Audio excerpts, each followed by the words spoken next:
What is up, you guys? Welcome back to my channel. My name is Magali and I'm a personal trainer, and on this channel I talk about all things relating to building muscle, losing weight, learning how to eat healthier, all in a way that is simple and easy to understand, and honestly just to be the resource that I wish I had when I started a few years ago. So I hope you enjoy the channel. I hope you enjoy the videos. If you do enjoy this type of content, then please don't forget to subscribe so that you don't miss any of my future uploads. Like the video to let me know that you guys enjoy it so that I can make more, and it also helps me out with the YouTube algorithm. So I would really appreciate if you did that before we went any further. In today's video, I'm going to talk to you guys about something that I've observed with my clients, with myself, something that I've had to learn that trips us up when we're trying to achieve goals, whether it be weight loss, implementing healthy habits, eating more vegetables, walking more, whatever it may be. The problem isn't that we don't know what to do. The problem isn't that there are secrets that we haven't figured out yet, or a specific type of diet that we haven't tried yet. Everybody understands the basics of how to lose weight, the basics of being healthier. You need to eat more vegetables, you need to eat more fiber, you need to eat more protein, water, sleep, manage your stress, work out a few times a week. Like, these things are not rocket science, and I don't think that you need me to sit here and explain that, right? Like, you know that's what it takes. But the problem isn't that we don't know what we need to do. It's that we know, but we don't do it. We're not following through with the action, and all the information in the world, as I'm sure you can already tell, will be useless to you, will be useless to your goals if it's not used, if it's not implemented, if you don't do anything with it. And that's one of the biggest problems that humans have, myself included, literally everybody, is that we think having more and more information is a problem. Instead, we don't look at the why are we not doing it part. That's really the problem. It's not that you don't know what to do, it's that you're not doing it. So that alone tells us information is not the answer. You don't need to be searching for hours for the perfect diet or the perfect routine. You already know. Stop searching, stop it, and just hang on with me with this video. The first question we need to ask, why am I not doing it? Well, we can easily go into, well, I'm just being lazy, I'm being undisciplined, I'm not motivated, like the general reasons why, right? Like, okay, that's everybody. Why? I'll give you an example of a client to solidify this concept. So we were talking about the nutrition goals that I had helped her set, and she was saying, I know that I need to do these things. I know that I know they're important. It's just I have no discipline and I have no motivation. And I was like, what's really preventing you from doing these things? As we were talking, she realized, and I realized, that her commute time, her hours at work, it was just all so chaotic. She couldn't fathom or imagine taking more time out of her day to meal prep. She has 2 kids, has a family, has a lot going on at home, has a very busy job. So it's like all this stuff piled on top of each other, and adding more meal prep, more steps to her diet was overwhelming her. So she always goes for the easiest, most convenient options, which typically are not the best in terms of long-term progress, right? She's too overwhelmed and already stretched thin with all the other stuff in her life. Adding all of these things that we had discussed previously just feels daunting. You know, when you make a giant to-do list and you're all motivated and you're like, I'm going to change my entire life in one day, and then you look at the list and you're like,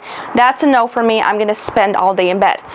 I've been there. It's just overwhelming. Instead of doing any of these things, we're just going to back off and say, no, I'm good. So that's what the problem was of why she wasn't implementing these things that she knew she had to do. So instead of me saying, well, suck it up, like, don't you want these goals, blah, blah, blah, like, sure, that may motivate somebody short term, but what's more valuable is to figure out how to work around all of that and find a way to make better choices with that in mind, with taking into consideration how overwhelmed she feels, how stretched thin she feels. So instead of doing that list that we originally came up with, I told her, throw it away. What we're going to do first is just get some basic information. We're just going to write down what you're eating throughout the week, and then next week when I check in on her, we're going to see what are the patterns, where can we make minor improvements, and we're going to go 1 or 2 things at a time. And then she reported to me a few days later that although she was just writing things down, she wasn't making drastic changes. She was noticing that she was being more mindful of the choices she was making. So this list of overwhelming tasks, although it was easy and simple to do, it was too overwhelming, and so it was better to downsize and make things a little more simple. And that's the cure to, I know what to do, but I'm not doing it. For whatever reason, however you set the goals, however we think in our brains, the issue is it's too overwhelming, and we can grind our way through and we can really try and be motivated. If your goals and the steps to get there are just too much for your brain to handle, especially given the track record of you not being able to do it in the past, it's just not going to work with you. Our brains are wired to listen to the evidence around us. It's our survival instinct. So if your evidence is for someone who sets all these goals and never follows through, and you continue to set these ambitious long lists over, like, your brain's gonna be like, we're not doing this. Why are you even trying? Just stop. And so we get lazy, we get unmotivated, and we fall off. How can we make those goals stupid simple? And I don't mean stupid in a degrading way. I just mean it's so simple that it would be hard not to do them. That's where you want to get with your goal setting. And I know that I struggle with this because it's hard to do. We want to do so much in such a short time because we feel like we have to make up, or we want to get as much done. But the reality is that's not how our brains work. We just don't function that way. So I'll give you an example of how I would do this for myself and some clients, and hopefully me walking through these examples will be helpful to you guys, because I know that in theory, like, yeah, that makes sense, but really seeing how this plays out in a real life situation could be helpful. So let's say you set a goal, you want to lose 50 pounds in a year, right? Your 3 goals that you set on are: you want to work out every day, you want to drink a gallon of water every single day, you want to cut out all junk food, home cook all of your meals, do not go through any drive-thrus, strictly stick to home cooked meals. You're gonna do those 3 things for a year. They sound simple, right? But let's say you've tried those 3 goals and you continuously fall short. Digging a little deeper, let's say that you eat out a lot, because on your way home from work, it gives you a chance to eat and energize yourself before getting to your house, where it's chaos, the kids are home, everybody's hungry, you know, you're taking care of all these house things. That's the only time you get to eat, so you're gonna do it before you even get there. There's convenience to that. That's helping you make your life easier. By you saying, I'm gonna cut that out completely and not eat out at all, you're removing a big thing that's helping you. Convenience is important right now. So if you try to make it less convenient for you, do you really think you're gonna stick with it? Probably not, right?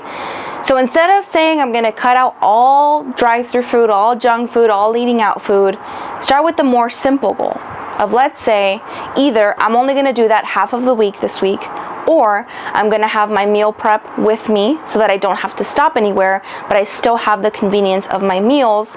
Or you continue doing the same thing, but just make better choices when you are there. You can always eat healthy in whatever restaurant you go to.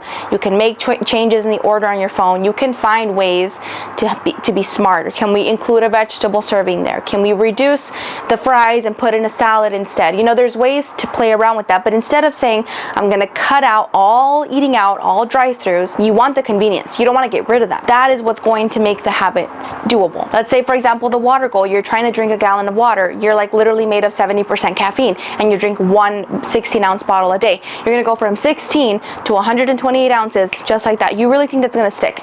You think your bladder is gonna love you? No, it's a lot of water to increase at once. So instead of saying I'm gonna go to a gallon, what if we just increased it by 8 ounces for this week, for 2 weeks, whatever timeline makes sense for you. You increase it by 8 ounces. And you do that every 2-3 weeks, or however often you feel like you're able to get used to the increase in water. It'll take some more time, but you'll get to 128, and in a much more sustainable, enjoyable way. You think it's so much easier to go for the extra 8 ounces every single time than to think, I have to drink a gallon, I have to drink a gallon. 1, because if you don't hit it, you feel like shit. And 2, it's hard to do, and you're not gonna stick with it. Again, the goal is convenience. The goal is slow changes at once, little things at once, not massive, ginormous changes. That rarely works for people. And then to our last goal, you said you wanted to work out every day. Well, you're going from doing nothing to going 7 days a week. You see how this works? It's like, maybe if we just commit to a 10-minute walk every single day, or 2 to 3 days at the gym, whichever one makes sense for you. If you have a membership, if you're comfortable going to the gym, you choose whatever is right for you. That's going to start you moving in the right direction, and is much less overwhelming than saying, I'm going to go for the 7 days a week at the gym. Because when you don't go 7 days a week at the gym, you feel like a failure, and then you're more likely to quit because you're like, fuck it, I already messed it up, so might as well start next week. And once you master these very basic goals and you're consistent with them, that's the key here, and you're doing them repeatedly, guess what that's going to start to do to your mind? It's going to build confidence, and you're going to start to feel momentum and being like, hey, I was able to do 2 gym days this week. I think I'm ready to try 3. I'm ready to try drinking 50 ounces of water. I'm ready to stop going to the drive-thru altogether, and I want to just meal prep my meals so that I have something to eat on my way home, but I don't have to stop anywhere. And then you can slowly increase the complexity, but complexity comes after consistency, not before. You don't complicate shit before you earn the right to. And sometimes you don't even have to. You can stick with those basic habits for a while until you get used to them, and then again, make it complicated when you're ready. But that's how our brains work, you guys. We set goals and try to accomplish them in such a backwards way, and I feel like it's not really explained in school or anything, but this is really how changes happen. It's not because somebody did this massive one-off thing that radically transformed their lives. It's a series of small, little, dumb almost changes that in and of themselves seem very insignificant and very, for lack of a better word, dumb, but they accumulate over time. They build confidence, they build momentum, and then again they get more complicated as time goes on, and then before you know it, you're a new person. But it wasn't one thing that did it, it was a bunch of tiny little things like this. And you don't want to overwhelm yourself. That's the whole goal here, is for it to be like on a scale of 1 to 10, 1 being I'm never doing this is so hard, I cannot, no, and then 10 being like this is a joke, really. Like, you want to be on a 9 or 10 out of that scale of confidence in your ability to do these things consistently for the time frame or the frequency or the amount of times that you set the goal for. You want to be at a 9 or 10, and if you can't answer that at that number, and you're being honest with yourself, then you need to simplify it even more. Because any small action, any small thing, although it seems insignificant, is going to build up over time. But you have to keep things stupid simple. You have to work with your personal obstacles, what gets in your way, what makes you fall off. That is what you need to pay attention to, because you need to figure out a routine and goals and steps that work with that in mind.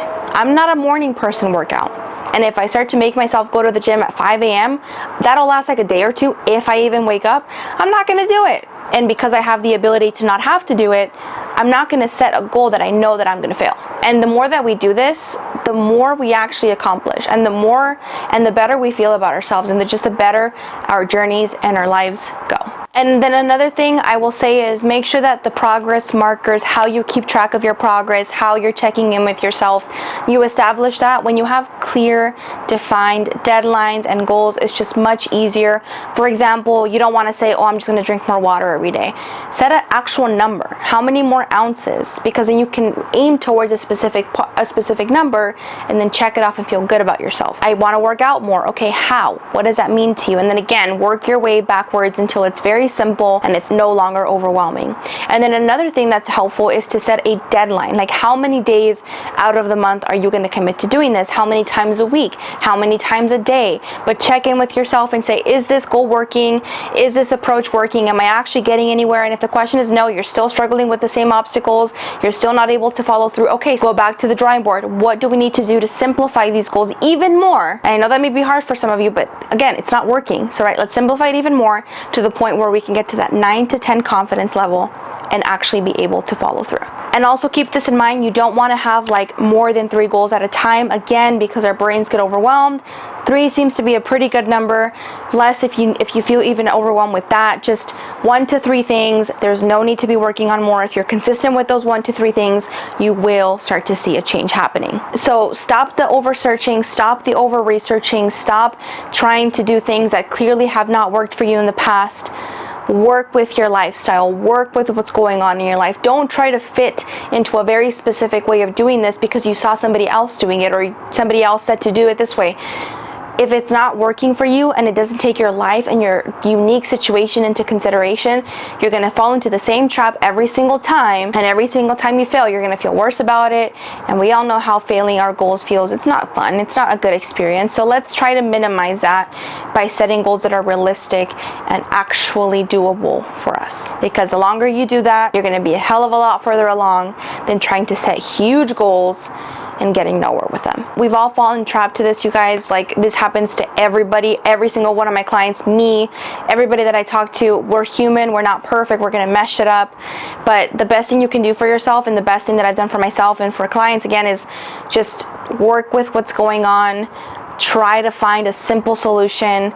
little by little at a time, and then as you get better and better, you can make it more complicated if you so wish. Big changes are not really what causes your life to change in the positive direction. So I hope you guys enjoyed this video, and I hope it gave you some hope and some practical tools to set better goals for yourself. Again, don't feel bad if you've tried to achieve something for forever and it hasn't worked. Like, just try to figure out your true obstacles and what's really going on, and work with yourself. Set these super simple goals, follow through, and watch how much better you're going to feel. It truly does make a big difference. And in all of the goal setting and habit forming research, it's the same thing. They say the same thing. Smaller changes over time are better than one big sudden change, because they're more likely to be sustainable and doable for long enough to actually see results happening. Whereas if you go for a very overwhelming goal and then never hit it, well, then it's never going to produce any results, right? One step at a time. Do not give up on yourself. You're always worth the work that goes into this, okay? I know it's hard. I know it's overwhelming. It's very frustrating sometimes, and that unfortunately will never change. But as long as you stick with it, little step at a time, you're going to be able to lose the weight, eat better, drink more water, work out more often, all of the goals and things that you want to do. If you guys did enjoy this video, I would really appreciate your support in liking the video, subscribing to the channel for more. Also, if you know anybody who would benefit from this video, or you know they're struggling with this concept, I would really appreciate if you thought of this video to send their way, and hopefully it's able to help serve them as well. It would really mean a lot to me, and it does help my channel out to spread the word more. So thank you for doing that. Thank you for your support, and I appreciate you being here. I will see you guys in the next video. Peace out.